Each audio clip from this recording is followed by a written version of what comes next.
So welcome, our brilliant colleague, Allan. I so appreciate your consistent leadership and solidarity. And as always at Setsi, we begin our conversations by giving thanks to the original stewards of the various lands we're on. We give thanks to all our ancestors, all those who toiled without compassion or compensation. We give thanks to all our elders and community stalwarts whose shoulders we stand on as we build, share, and learn together for our collective liberation and sovereignty. So, Allan, can you please share a little bit about your remarkable work with our listeners and our viewers? Yeah, thanks. First of all, it's great to be here. Thanks for inviting me on to discuss the work of Matthew House and my involvement there. So Matthew House, I serve as the executive director for Matthew House Ottawa, and we have two programs. I'll give you just a really quick rundown, and then you can ask some questions. I'm sure we'll dig into it. But we have a furniture bank, and essentially our furniture bank. We furnish probably about 150 homes a month in the city of Ottawa, and it's all for essentially, you think of people who have secured housing but don't have the funds to furnish their homes. And you'd be surprised, it's actually a huge challenge. We talk about housing, talk about homelessness, and so we always think about getting the apartment. That's the big thing, right? Getting your home.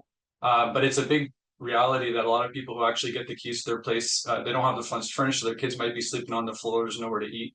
So every day we furnish often about 8 to 10 homes here.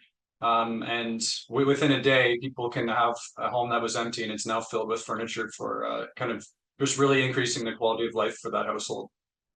We also have a refugee services program, which is a pretty generic term, but that program we specifically work diverting refugee claimants from homelessness. And so we have something like 18 homes, I think currently 155 beds and 6 more homes on the way.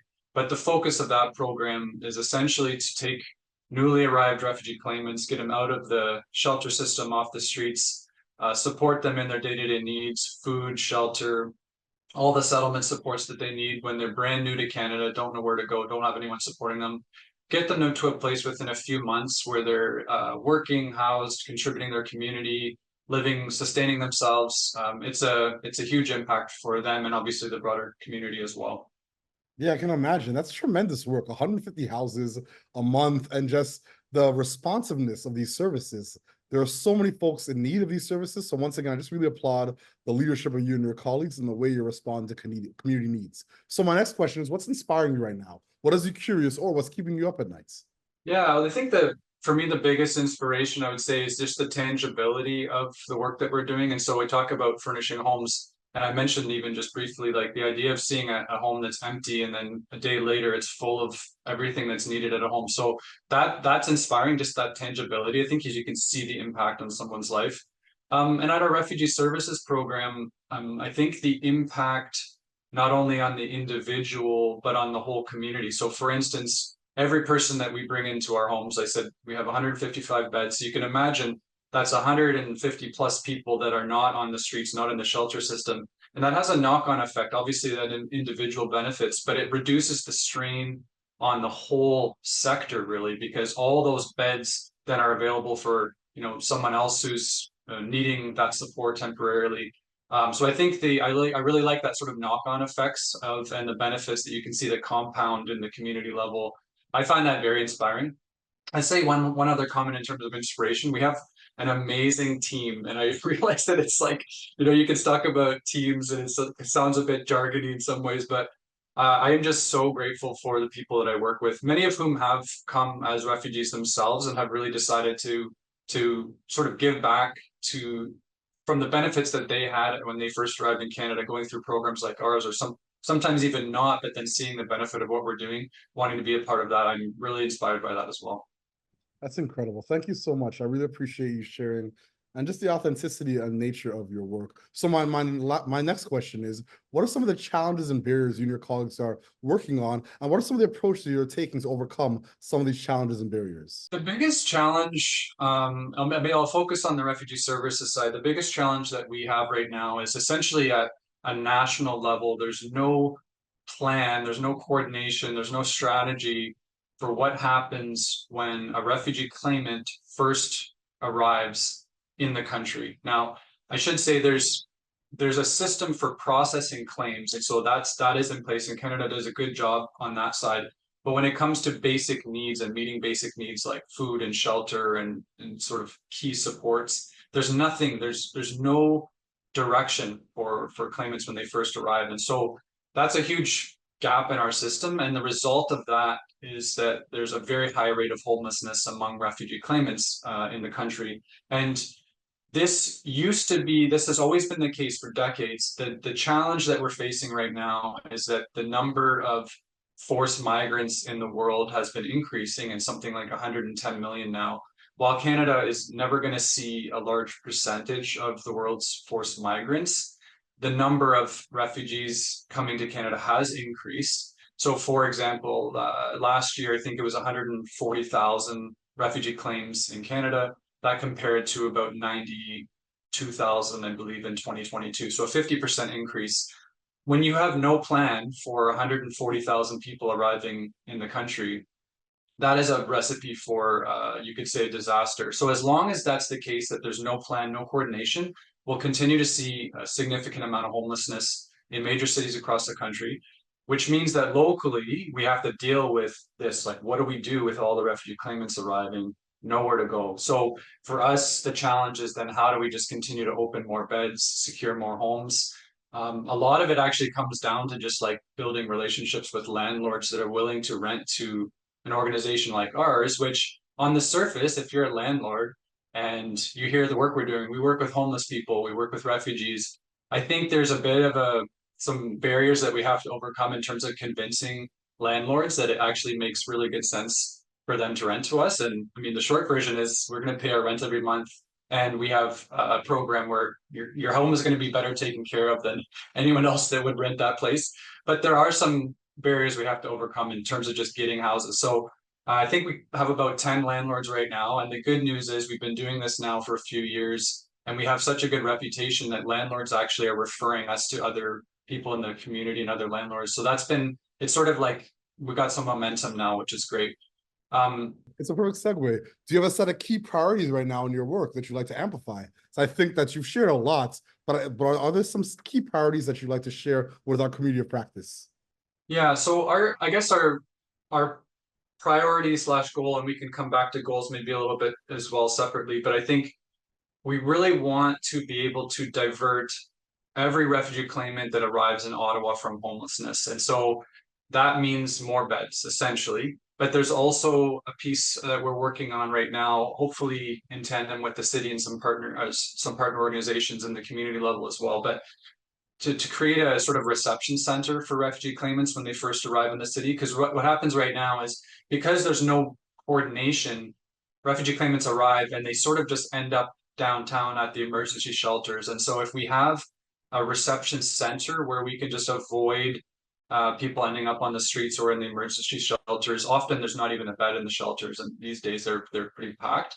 So creating a locally coordinated system with a reception center, say there's 100+ beds, it's a bit of a triage. We can provide very necessary supports early on, and then divert people, get people, refugee claimants out into houses like we have, kind of more in the transitional housing. And I should say that our program currently, we have two types of houses. We have what we call reception homes and transition homes. The idea being that there's a lot of needs in the first sort of few weeks, couple of months maybe.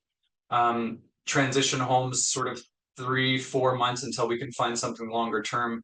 And if we add the reception center at one sort of key point where all this, the city staff and partners and community members know, oh, if this is a refugee claimant, send them there. That'll just create a bit of a flow, I think, in the system across the whole city, really, where we can divert all the claimants from homelessness. But it's really a function of just needing more beds at this point, because the capacity that we have, as I mentioned, right now it's 155. I think by the end of the year we'll have 250 beds. But realistically, I think we probably need more like 500 or 600 in Ottawa to be able to sort of deal with the flow of refugee claimants who are arriving.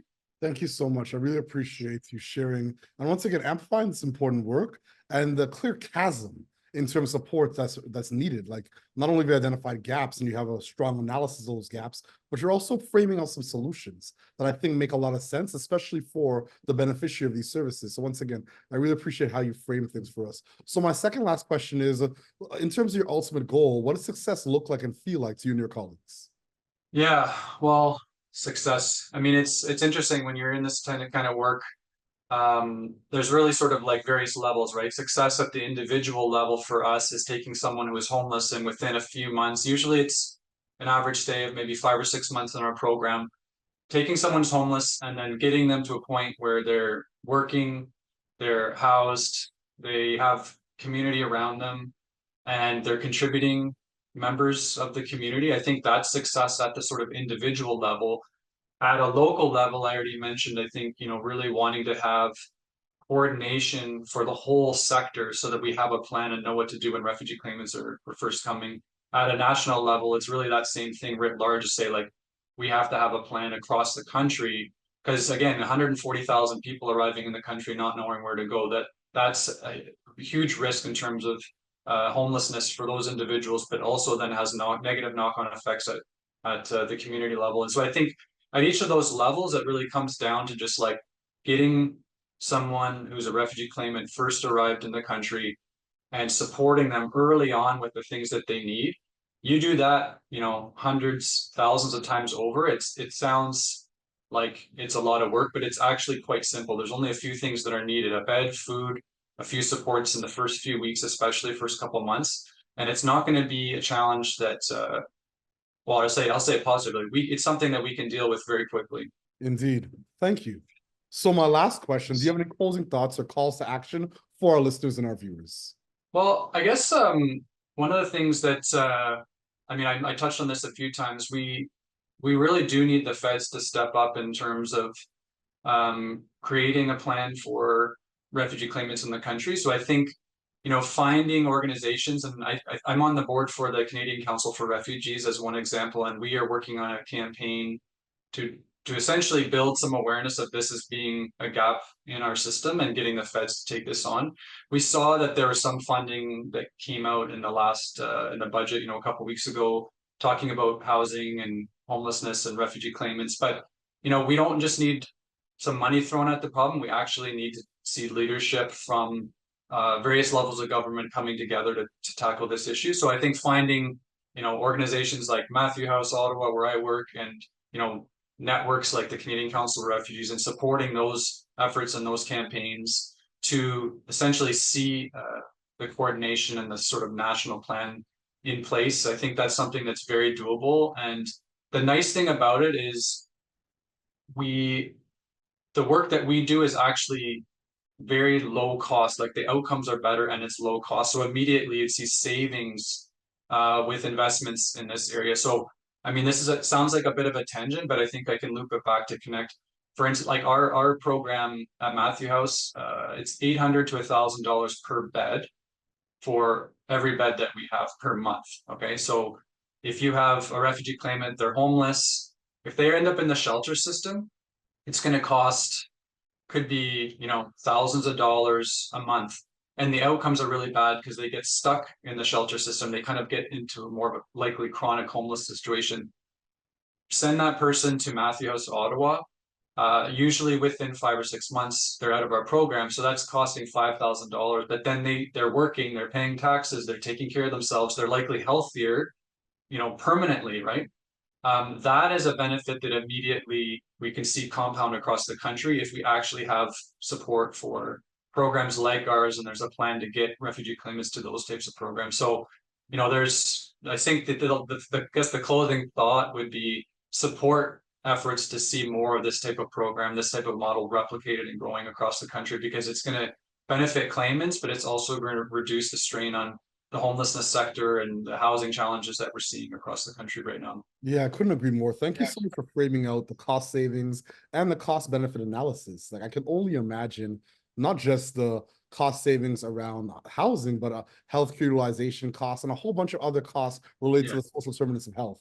So once again, I really appreciate you framing that. And yeah, I applaud the call to action, because there is a support that's needed from the public and philanthropic sector and private sector. All three sectors, I think, could play a stronger role in resourcing essential services like your own. So once again, I applaud your leadership and all the incredible work you and your colleagues are facilitating on behalf of so many. And as always at Setsi, we close these conversations the way we began, by giving thanks to the original stewards of various lands we're on. We give thanks to all our ancestors, all those who toiled without compassion or compensation. We give thanks to all our elders and community stalwarts whose shoulders we stand on as we build, share, and learn together for our collective liberation and sovereignty. Thank you so much, Allan. I so appreciate your leadership. Thank you.